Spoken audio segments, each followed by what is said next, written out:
The white people are coming. The white people are coming. Raise the alarm. The greatest lie of our generation proceeds apace. 2 examples this week. One comes from, I think it was CNN, where it did a huge story about how black people are buying guns because of this explosion of white-on-black violence, white-on-black racism that has black people just scared the bejesus out of them. Because everywhere they turn, white people are just picking on black people for no reason whatsoever. Ditto up in New York, following that nut job who went from Maryland to New York and killed a black person. Now a city councilman in New York. He wants to know what local, state, and federal officials are going to do to protect black men from this tsunami of white-on-black violence that they are subject to every doggone day.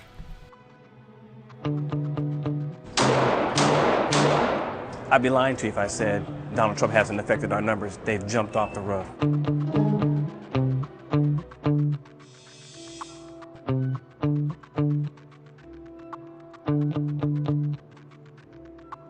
Members are growing. It's like 18,000 right now? Yes.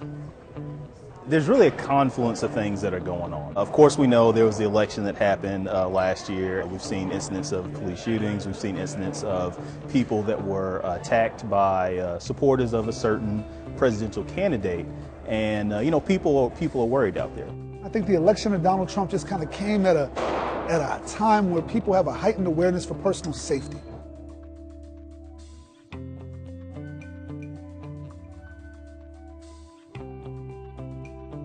24 months ago, let's say 2 years, fringe groups were just that, fringe groups. But now those fringe groups are kind of like, it's cool to be a racist. They've taken that, and our community sees that, and it scares us. I tend to be in favor of the Constitution, so because the Constitution says it's the right that people should have, I'm going to co-sign. Okay, so but tell me about that. You own how many firearms? I haven't counted. I think that, individuals, they're guaranteed the right by the Constitution to have a firearm. So, I think they should be able to avail themselves to that right. Your normal response, 40-year-old plus white guy, it's not the case at all. Our store, we see a huge, just groups of people that don't fit that mold, that don't fit the normal.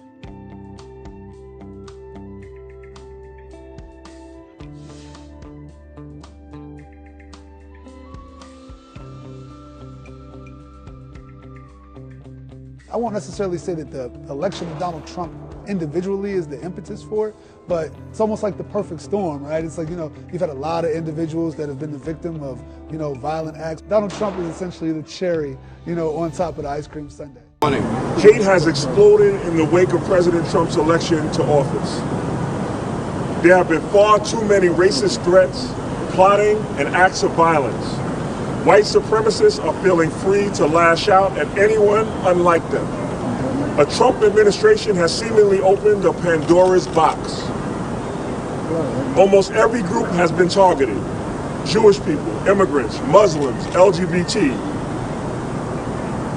African American citizens. You see these types of crimes, hate crimes, inflicted incalculably physical and emotional harm toward particular groups of people. President Trump and those like him have been working too hard sending powerful messages of intolerance and discrimination to a certain segment of our society. They're tearing down the very fabric of a so-called free society. On Monday, New York City resident Timothy Cartman, age 66 years old, a senior citizen, was murdered by 28-year-old white supremacist James Jackson for no reason other than the color of his skin. An 18-inch knife stabbed in the back, made his way to a police station, died at the hospital, a life interrupted. I'm upset. This murder, a murder of an unarmed, unassuming black man by an admitted white supremacist who has detailed to police that the only reason he traveled 200 miles to New York was to kill black people. It has me demanding from the NYPD brass what method has been enlisted to protect blacks from future attacks. I'm concerned about the racial animus, which is helping to give rise to these sentiments, the kind of sentiment which denotes It's okay to commit a violent crime against black people in this nation, something we've lived with for several centuries. I've reviewed the FBI hate crime statistics. I've read the Southern Poverty Law Center's reports. Last year in New York City, according to NYPD's statistics, hate crimes jumped 30%. And now we have a murder, a cold-blooded, calculated murder. The media reporting of the event, like what the Daily News wrote, sought to criminalize the victim and not the perpetrator. Do we not deserve fair coverage? I'm alarmed about the state of New York City, our state, and the state of America. James Jackson and the Charleston shooter and murderer Dylan Roof may seem like abhorrent aberrations, but they're becoming way too normalized. What happened to Mr. Kaufman is not isolated. It is reminiscent in this nation's history. A nation which continues to tell us, promote the theme, make America great again. At what cost? A nation of people where seniors in my district shared the pain with me this week, sharing stories buried long ago by pain and anguish, now being rebirthed. Stories of when they grew up. They never felt safe due to groups like the Klan, who crept in the night and murdered black families in this nation. 18 inches stabbed in the back. Jackson has said he came to New York City because it's the #1 media market in the world. Imagine that. He took the life of Mr. Kaufman, a black man, merely for the color of his skin and for media attention. Right now, today, we're saying we want you and others who purport hate and commit murder to be prosecuted to the firmest and fullest extent of the law. Yesterday, Jackson was arraigned in Manhattan Criminal Court and held without bail. He was arraigned on second-degree murder and a weapons charge. Second-degree murder charge carries a sentence of 15 to 25 years. He should absolutely, unequivocally be given life. In court, Prosecutor Joan Aluzzi Orban has stated Mr. Kaufman's murder was most likely an act of terrorism, and that the charge may be up to first-degree murder. I'm here to tell you, it was likely, it was more than likely an act of terrorism, but a blatant act under Section 802 of the U.S. Patriot Law, which defines domestic terrorism as a person who engages in domestic terrorism if they do an act dangerous to human life that is a violation of the criminal laws of a state of the United States if the act appears to be intended to intimidate or coerce a civilian population. That is the definition of terrorism, and that is exactly what happened. Under the act, Jackson's assets can be seized, his educational records can be disclosed, his tax records obtained, and a search warrant can be obtained for his home. We need to know more about him and whether he truly acted alone. I do not believe he did. Jackson told police officers that this was merely a practice run for a racist mass murder spree and was the first of many plotted executions. Those statements are considered terroristic threats and are also punishable by law. The attack was clearly racially motivated. NYPD Assistant Chief Bill Aubrey said on Wednesday, it's well over 10 years he's been harboring these feelings of hate towards male blacks. According to media reports, the police state Jackson is a member of a known hate group, but would not identify the group. The police seem to have a lot of information, and we as citizens of our city and our state and our nation have a right to know who they are. We need to know, and we need to know now. We have a murder due to hate. This is a matter of national security. It is incumbent upon the current national administration to demonstrate in these volatile racial times protection for blacks in our nation. I await President Trump's tweet concerning this issue. This week, I've asked what is the message in response for our local law enforcement. I'm demanding a targeted response from the NYPD in response to white supremacist violence against blacks in New York City. I want to know from the chief the ways in which our police department plans to investigate what Jackson has said about not being an isolated incident. Bottom line, how are black men in our city going to be protected? Hey, does anybody remember that guy? I remember him because I basically remember clowns with man buns. We've seen him before.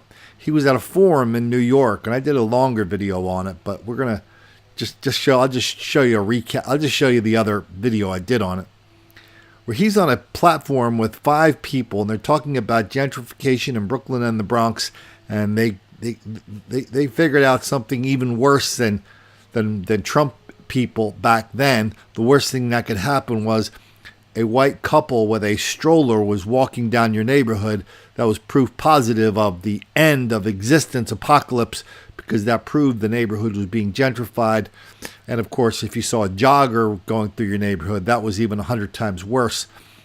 Mr. Man Bun, city councilman, he's in the middle of this couple of minute segment. But I think it's really important to remind ourselves of this greatest lie of our generation, this hoax of black victimization, when the reality, of course, is just the opposite. Black on white racial hostility is now acceptable, easy to find, mainstream. Let's look at a couple recent cases, starting in New Orleans.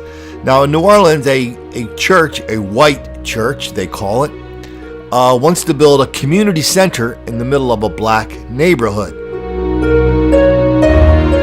So, and so because of that, because of the zoning laws down there, you got to go knock on the people's doors and say, hey, we want to build a little thing in your neighborhood here, or expand this little building to build a community center. The black people were slamming the doors in their faces, cussing them out, threatening them, all because they were white and the neighborhood was black, and everybody was, nobody was hiding what was going on. When they got to the planning commission meeting, everybody was saying, no, we don't want them because they don't look like us. Signs were going up, no, they're white. We don't want white people in our neighborhood in New Orleans. And everybody just shrugs their shoulder and goes, okay, well, let's talk about it. Exactly how awful are white people coming into your neighborhood? That's a perfectly reasonable thing that we can all have a nice dialogue about. That's how crazy it is down in New Orleans. Here's another story along the same lines out of Brooklyn, except this one's directed at Asian people. So we've got the black city councilwoman, her name's Kumbo, out of Brooklyn, objecting that Asian people are starting to move into public housing projects in her neighborhood because everybody knows those are for black people. We don't want Asian people in there. I've got nothing against Asian people, she assures us. It's just that, well, she's got something against Asian people. That's why she doesn't want them there. Does that name sound familiar? This Lori Kumbo? It was about a year ago, right after she was elected to the New York City Council to represent this area of Brooklyn, where there was a bunch of black on Jewish violence in the Williamsburg area. And so it was her job to come and explain it all. Why it wasn't really racial in nature. It wasn't a problem that everybody doing the beating were black, everybody getting the beating was Jewish. That had nothing to do with anything. The problem was black people did not understand why Jewish people did not want to share their success, and that explained the beatings. We get into that a lot, this whole topic of black on Jewish violence and don't make the black kids angry. There's a lot of it going on. In addition to this black on non-black hostility that exists in Brooklyn. Here's another story from Brooklyn involving another member of the city council, another black member of the city council, where they had a big forum. I think it was broadcast on one of the local educational channels, and it got around. The big forum where everybody wanted to talk about the big problem in their neighborhoods. The white people are coming. Some of us who are long-term residents have a distaste for gentrification based on some of the new comments that we're hearing, just from an anecdotal standpoint. I just wanted to point that out. Thank you for that point. So how do you know that your neighborhood's being gentrified? I'll tell you what some of my students at Brooklyn College say. When I walk out on the street and I see a white man jogging, Right? That was one thing that a student said, and it might not be fair or typical, but that's one way. Or for example, and this I heard from a student who lives in Bed-Stuy. I walked out the door and I heard people speaking French, and they weren't Haitians. So, And for some of us long-term residents, when we see white people with a baby in a stroller, that's got to be my favorite comment for many, many months on this channel. Here you have these kind of liberal, I'll even say naive white people moving their child into a high crime neighborhood in Brooklyn, and the word goes out. Now we got a problem in this neighborhood. White people with babies are walking through our neighborhood, going to our shops. So there you have it, all you non-black males out there. Don't believe the headlines, don't believe the hype, don't believe whatever Colin or Heather McDonald or the FBI says or anything like that. There is no such thing as black criminality wildly out of proportion. There is no such thing as black on white, black on young, black on old, black on gay, black on straight, black on Asian, black on transgender, black on everybody. No such thing as black on all those things crime, because black people are the victims of crime. We know that for sure. And if you just keep saying that, I'm pretty sure the black kids won't get angry.